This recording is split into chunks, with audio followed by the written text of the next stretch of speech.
anne babaların bilmesi gereken 10 pratik ilk yardım bilgisi.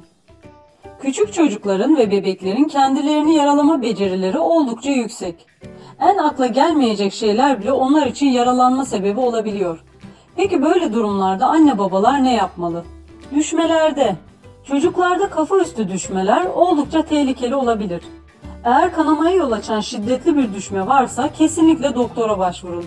Daha hafif düşmelerde çocuğunuzun hal ve hareketlerini inceleyin.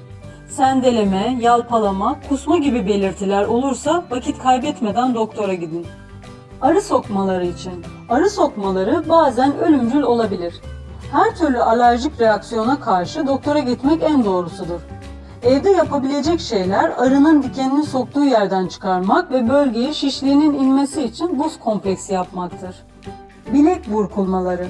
Bilek burkulmaları çok yüksek şiddette acı veren ancak genelde büyük bir tehlike oluşturmayan kazalardır.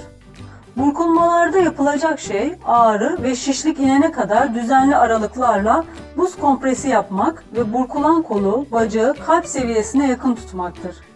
Boğaza kaçan cisimler. Solunum yolunun ani tıkanması durumunda yapılan bu hareketle çocuğunuzun hayatını kurtarabilirsiniz.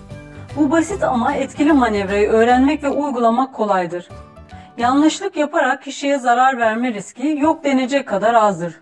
Hamlet manevrası ile bugüne kadar 100.000'den fazla kişinin hayatı kurtulmuştur.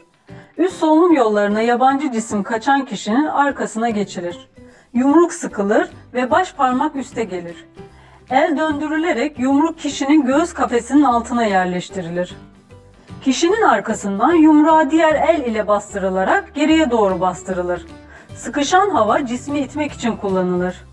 Bu karın itici manevra ile cisim itilir. Hızlı yapıldığında cisim çıkar. Kırıklar. Kırık demek kırık alanda damar zedelenmesi ve kanama demektir. İyileşmenin de ilk aşaması olan bu durum vücut tarafından kontrol edilecektir. Kişiyi sabitleme, kırık kemiği mümkünse kalp seviyesinde yukarıda tutma, kırık, kanama oluşturmama amaçlanmalıdır. Kırık kemiğin yerine konulmasına çalışılmamalı, mutlaka ehil ellere bırakılmalıdır. Yanıklar. Derin yanıklarda dolaşım bozuklukları en tehlikeli yanık etkileridir. Sağlık kurumuna ulaşmadan önce yağlı pomatlarla yarayı kapatmak, minik baloncukları patlatmamak gerekir. Yanıklar için yapılacak ilk şey 5-10 dakika soğuk su altında bekletmektir. Kanamalar. Her türlü kanama sağlık kurumlarında tedavi edilmelidir. Kol ve bacakların vücut seviyesinin üzerine çıkarılması kanama şiddetini azaltır. Ayrıca şiddetli kanamalarda hastaneye ulaşıncaya kadar kanayan yere temiz bir bez ile bastırmak gerekir. Karın ağrıları.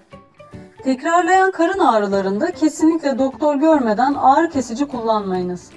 Hastalığın erken tanısını engellemiş olursunuz. Ani gelişen karın ağrıları için sıcak su torbası en iyi çözümdür. Dudak ve ağız kanamaları.